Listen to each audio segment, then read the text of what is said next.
But I love that they got into his main inspirations like Charlie Chaplin and Disney. Mm-hmm. And even the way that they did that felt tame.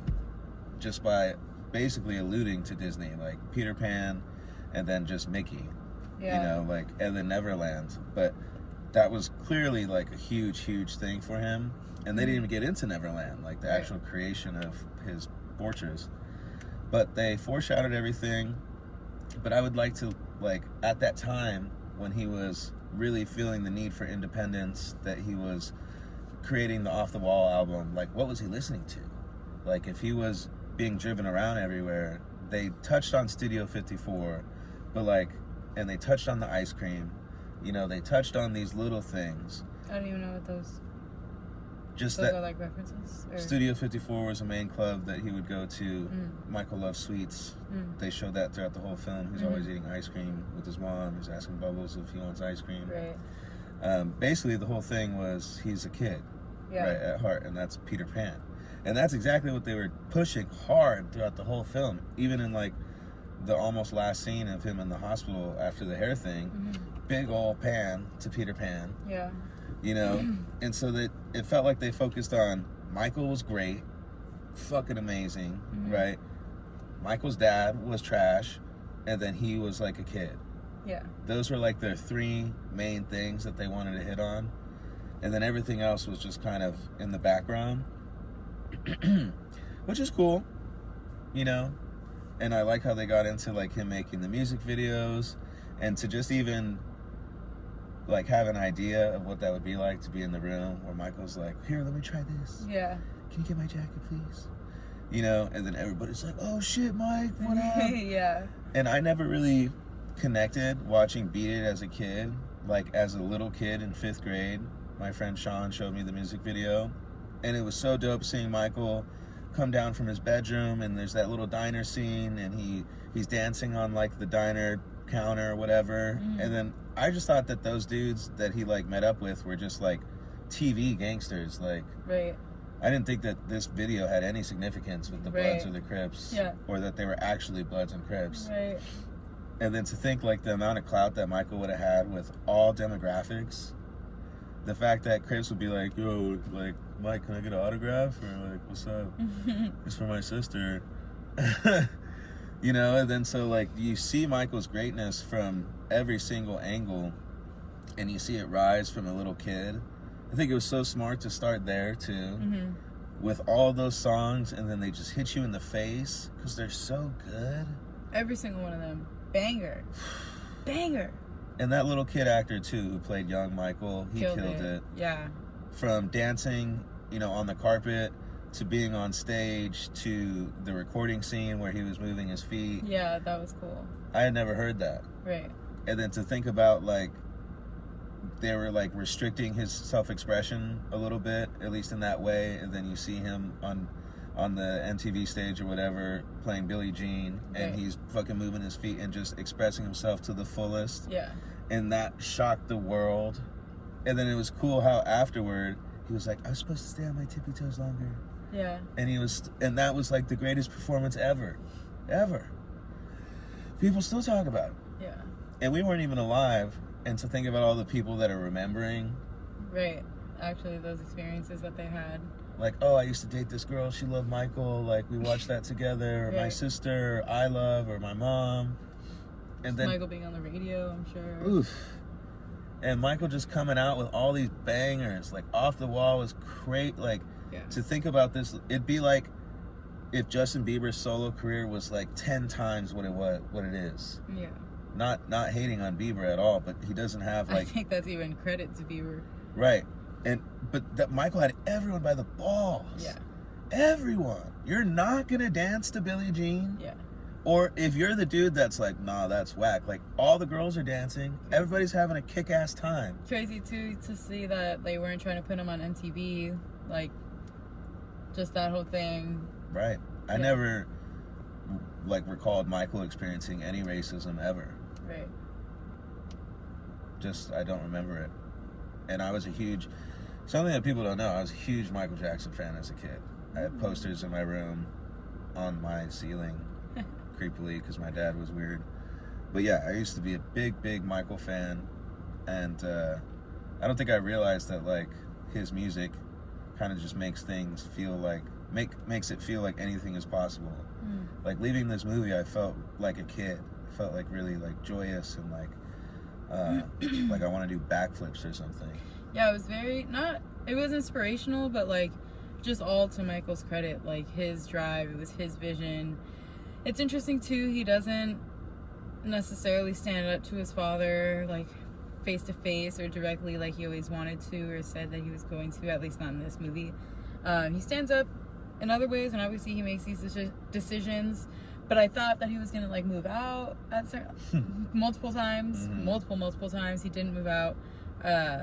Yeah, so like it was just interesting the way that he was drawing boundaries but still so involved or like dependent on his family. And I think that goes to what you're saying, that he was kid-like, and especially like wanting to have his mom around and just the safety and familiarity, I think, of home and like family. And he had the whole studio and like set up there, so it was very interesting that he was able to draw the path for himself to still have the level of success that he did. Yeah, that's something that I never considered or thought of. When did he move out? I never knew that he lived there throughout those albums. Like, that's kind of crazy to think about. And then they touch on it a little bit, like his separation from his brothers, but I wonder what that was like too. The only person in the movie that kind of like separated him as the star was Joseph, but I'm sure they felt that. Michael's way more talented than everyone. Than everyone ever. So it's like, you know, especially if you're the older brother and you're like, hey, I play the bass, and then your fucking 8-year-old, 10-year-old son or brother comes out on stage, like, that sucks. Kind of. So I wonder what that was like. And then still, like you're saying, the familiarity. And I didn't mean that they were trying to portray him, or that they were sending the message of him being a kid in like a negative way, like he was immature. But just that he, you know, loved all these things. And then obviously the maturity of being a child star, then having everyone do everything for you, then all that stuff, that's there too. I'm not disregarding that, but I don't want to be disparaging. But anyway, another beautiful aspect of the film was Bill, his driver, his security. And that actor, I've seen him before. I feel like he's not... I don't think he looks like that. Of like a Tom Hardy kind of guy, but like, yeah, I don't know. But Bill was cool, man of few words, but he was like a redheaded black dude, right? Or like an albino black dude. I guess because he had that like curly hair. Yeah, but it was like light red or something. Yeah, it was definitely ginger. I thought he was like I didn't think he was black. But really? Probably wrong. Yeah. But anyway, so like that relationship between Michael and his driver, I'm sure that was so special. And I'm sure that dude knew Michael more than anyone. And to have that like closeness with such a big star, I mean, the movie did a good job of showing how like special he was and how everyone knew that, and that's something that that they showed. He was told a lot, and there comes responsibility with that, and weight, you know, like guilt. I'm sure a lot of the times if Michael doesn't want to perform or doesn't want to do this, his family suffers, the world suffers, like everything is catastrophic when so much money is on the line and all this big shit, and Michael's just, you know, trying to be Michael. And I thought that they did a good job of showing that, while also just highlighting all the dope shit that he did, and kind of like, yeah, that happened and that was sad, but then the next album. And so you did get to see, like, Michael went through so much, and even though he felt all these huge highs, he went through a lot of struggle and adversity, and it doesn't seem easy at all to be Michael Jackson. Right. So we watched Michael. Do you want to get into this? Yeah, let's cover the basics. Let's go back. Okay, so released April 24th, 2026. April, so we're watching this almost 2 months out of theater, or past its release date. Distributor Lionsgate and Universal Studios, GK Films, and Optimum Productions. All right, 155 to 200 million projected budget. Currently, it has a 912 million worldwide gross. Wow. It is the highest grossing music biopic of all time. It surpassed Bohemian Rhapsody. You want to go into this? Sure. Yeah. So our director, Antoine Fuqua. Never heard of him. Never heard of him. Shout out. Good shit. Beautiful, beautiful movie. We'll get into it. But like, yeah, I think his choice not to focus on anything too heavily obviously was all carried by the music, which was so important. And all the performance shots, scenes were awesome. So shout out to the director of photography as well. Dion Beebe? Bebe? Beebe? B-E-E-B-E. That's how you spell it. First AD, John Mallard. Second AD, Christina Fong. Second unit, first AD, Douglas Place. I wonder where their second unit was. Production designer, Barbara Ling. Oh. Go to the costume and then I'll say something. Costume designer, Marcy Rogers.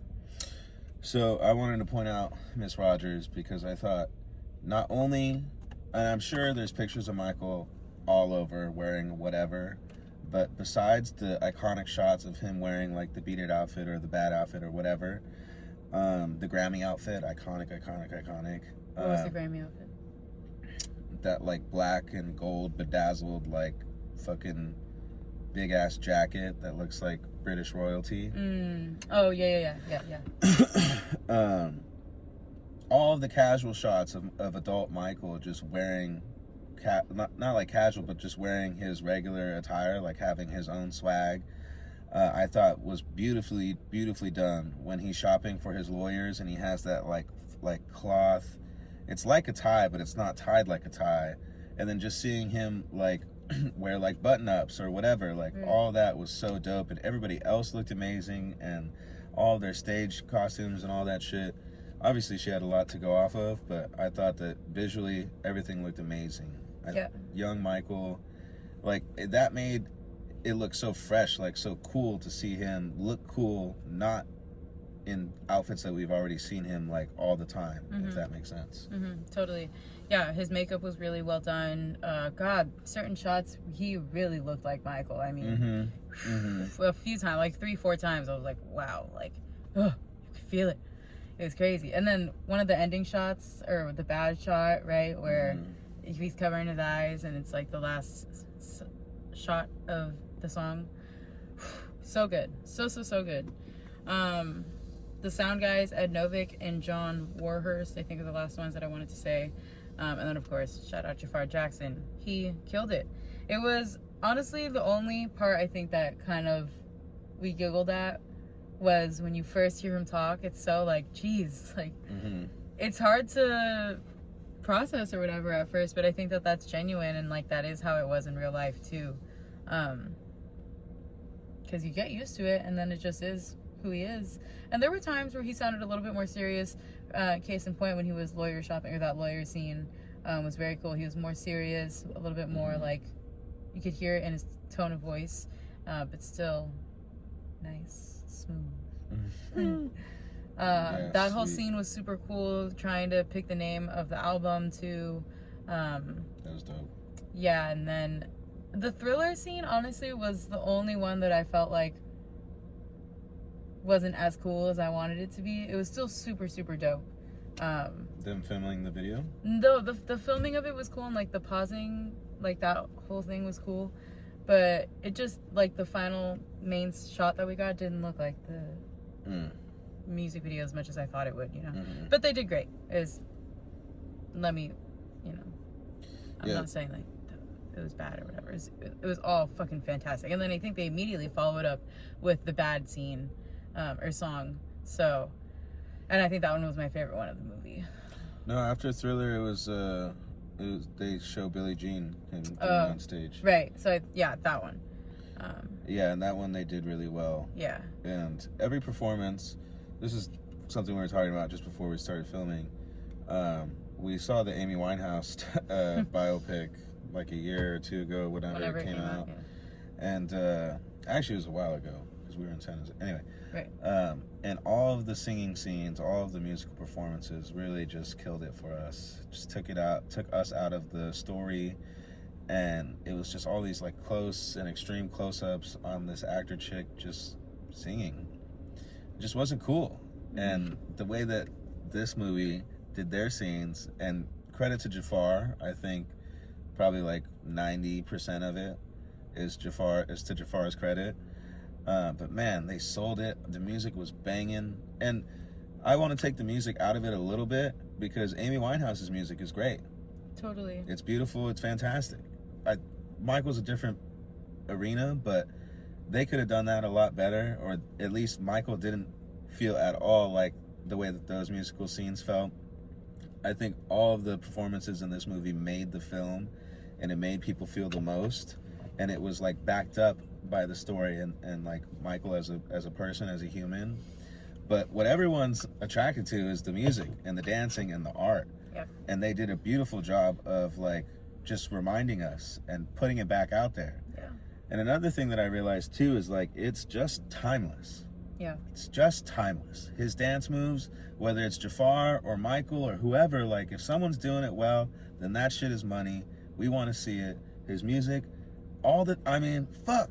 I was crying. Like, it's so good, and then you get to get involved in the story of Michael's self-expression and his perseverance to say no to all these people trying to influence him. And yeah, it's why we go to the movies. Again, credit to Jafar hitting those dance moves, like not just the moonwalk, but like that other sliding thing that he does, like moving across the floor. It was so spot on, and you just feel it. Like, yeah, it's electric. It was so cool, very well done. And I wanted to say shout out to Coleman Domingo too, because I was nervous about him being in this movie. I feel like, no offense, I love Coleman Domingo, but I feel like he's so like flamboyant, and it's hard to take him seriously sometimes. Like in Disclosure Day that we just watched, it's hard to take him seriously as like that FBI agent or whatever he is. And I really like him in his Four Seasons role, where he's just this gay, like, exuberant guy, and that makes sense. But outside of a role like that, it's hard for me to believe him. And he did a really, really good job in this movie. He was, like, scary and, like, what he was supposed to be at times. Did not seem any kind of gay or anything like that. So I think he did a really good job. I don't know, it's just my first time seeing him in a role like that I believed. Yeah, he's definitely That makes hateable. sense. Nia Long did great. Miles Teller did okay.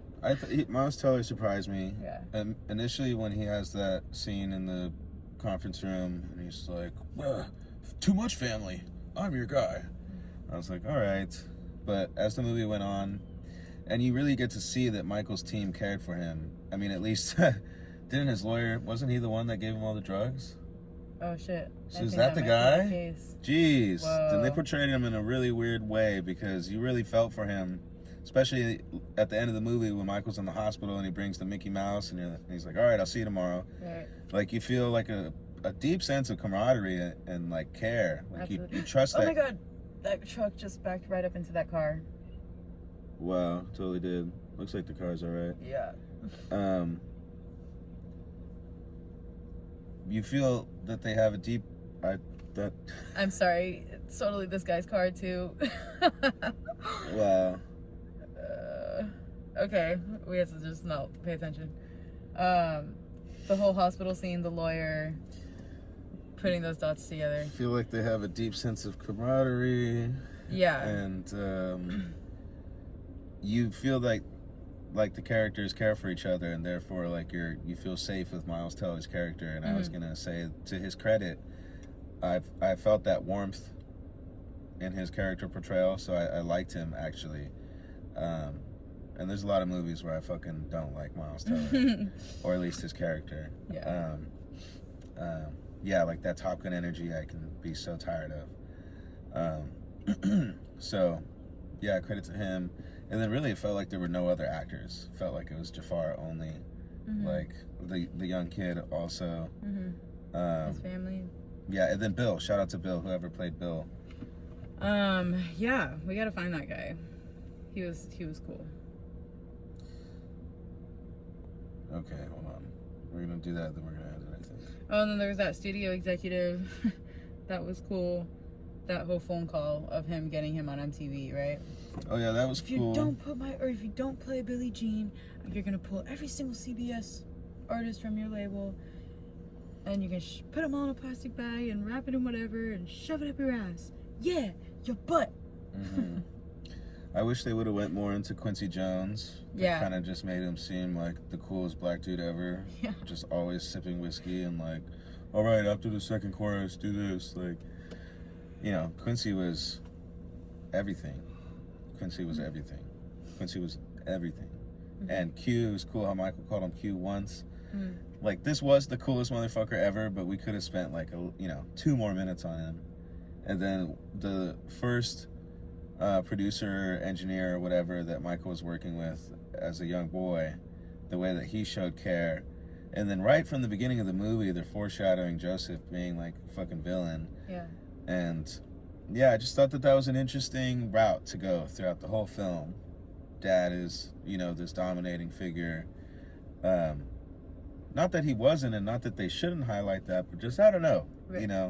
And they had to get permission from everybody that ever existed to be in this film and to be portrayed in this way. And also, I wanted to say, it does feel that way. It feels like the Jackson estate, like, greenlit this film. Yeah. So we're touching on things, but we're not getting too deep into any of the personal stuff. Mm-hmm. And I wanted to say that too about the whole thing with the dad. Yeah, I think they do a good job of making this his story or like his villain arc or whatever. But I think they do also a good job of making it only basically that. And it is interesting. I wonder if there was more to their relationship. They all call him Joseph, don't call him Dad. Mm-hmm. So it does seem like every time he's being nice to Michael or they show him like trying to not have a business relationship, Michael's like, what's up? Like, I know this is business or whatever. Mm-hmm. So if that was the reality of their relationship, then they did a good job. But they don't make him out to be like a bad guy. I think he just wanted the family to be successful as possible. But he just takes it too far. And I think that's what they try to feed us. Like, all he says is it's for the family. Which is what I'm saying. Yeah, that's why it feels greenlit or whatever. It feels produced that he was this type of bad guy. It's these specific things that made him bad. And they do show him beating Michael with the belt a few times. So yeah, well, they allude to it, right? Yeah. They don't show him. They showed it belt right before when I went to go get you when you were getting the food. Oh, okay. That was the one time. And then after that you see him like picking out a belt or whatever, and that's kind of it. So yeah. Right, which is also a very like low scale thing on the list of things that Joseph did. Right. You know what I mean? So yeah, it's felt that way. And this movie isn't for like people that actually want to know like the nitty gritty of Michael's life and those real details. Right. This is clearly a money grab. Yeah. You know what I mean? But it's done in a very beautiful way, and it just highlights Michael's greatness and his immense talent. Mm-hmm. God. And just, fuck, man. He can make good music. And the way also the decisions that he made. This is another thing. They highlighted on things so briefly. Like when he was meeting with Miles Teller and he was like, yo, I want to be mysterious. Like, great example, Halley's Comet. If it came around every year, would you really watch it? Mm-hmm. I thought that was such a good point. Press. And no press. And then another thing that they just so lightly touched on, which if you caught it, great. But he was in the pool and he was like, yeah, I need to be ready to receive these ideas from God because otherwise he'll give it to Prince. And this was huge at that time. At that time, Michael and Prince were beefing tough. Crazy. And right when Michael was trying to do the Bad album, he reached out to Prince to have him be on that record, Bad. And Prince was going to do it or be in the video or something. But then he found out that the very first lyric of the song is Your Butt Is Mine. And he was like, wait a minute, who's going to sing that? Like, no, like, I'm not going to be on a song that starts that way. Yeah. Which I think is so funny, like Mr. Androgynous. I know. You know? But anyway, beefing hard. And so they just lightly touched on all these things that were so major. But once again, not the purpose of the film. Back to Michael's greatness. Back to these dope songs. Right. And it was just a great time in the theater. Mm-hmm. It was a lot of feeling. Mm-hmm. It's why we go to the movies. Absolutely. Yeah. Absolutely. What do you rate it? I don't know. It's a biopic. It's the best biopic besides Oppenheimer that Right. I've ever seen. It was still basic, but it was just so well done. I honestly want to go like 4 stars. I think 4 is respectable. Yeah. Thought it was really, really good. There was one more thing that I wanted to say, and I'm not remembering it. Never can say goodbye. Yeah.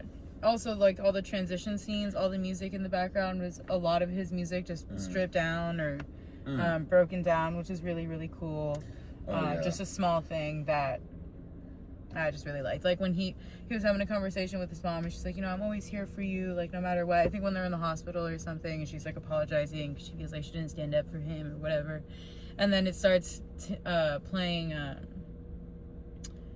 one of his songs where he says that. Just, let's see.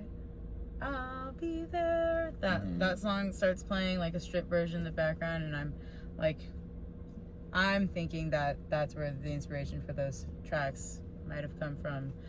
Even though we don't get performances of those songs, I think it's like a little nod to that. I also had no idea he did so much with his brothers as an adult. Right. I didn't know that he did those tours with the Jackson 5. It seemed like in the movie he did more tours with them than... Did he ever do a solo tour? He did one solo tour. I don't know about in between these albums, but yeah, he went on to do... Right. He'd break Of records course, yeah. for all that shit. But yeah, it is weird to think that... And they didn't even show that. Like, they didn't show him on an international level, really. Like, they didn't touch on, like, a lot of stuff. And then clearly Michael, obviously he lived a much longer life after the Bad album. He had kids and multiple marriages and, all kinds of scandals and stuff and whatever. But, yeah, it's just a really good movie. Yep. Great movie. Yeah. I was surprised. We waited this long because we're not a fan of musical biopics or, most biopics. Specifically, though, the music ones are always pretty disappointing. But yeah, I guess we're a little bit behind. We haven't watched the past couple. But Michael is just such an icon. So to take on a mission like this, big deal. And this production had a lot of drama, like, for years when it was being made. I forget what happened, but it got postponed. They couldn't use a bunch of footage, whatever it was. So, I mean, for this to be the final product, I was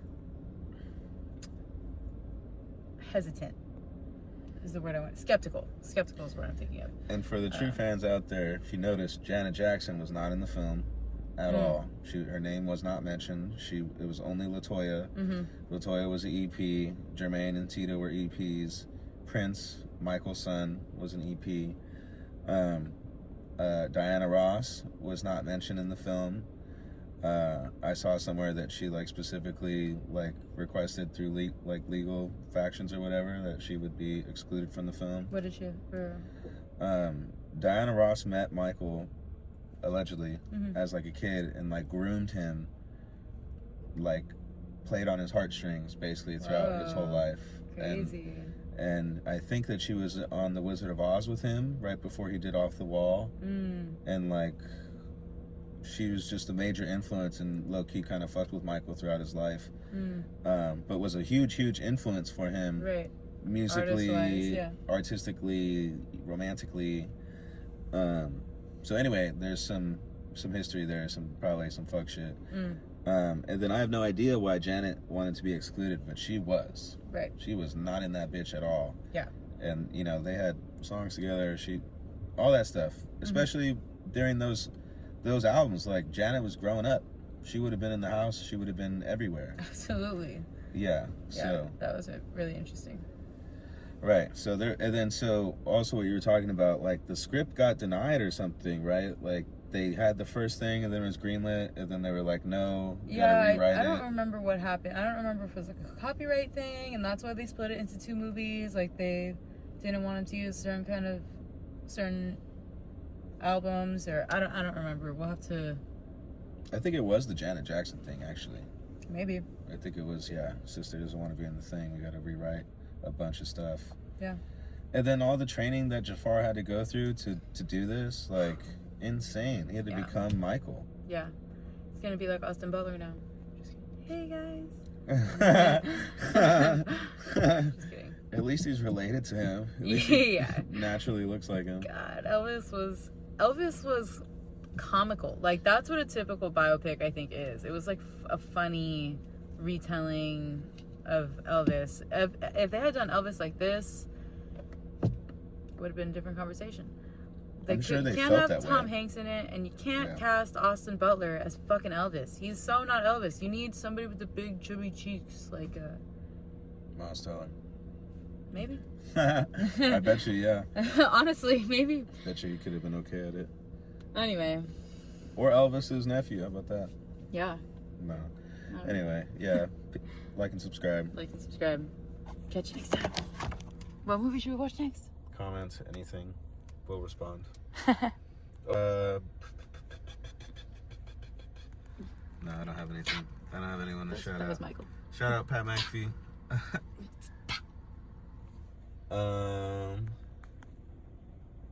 Oh, Tim Welch. Tim Welch and Sugar Sean. Shout out. You're in my heart. Bye. I want to be on the pod. Okay, bye.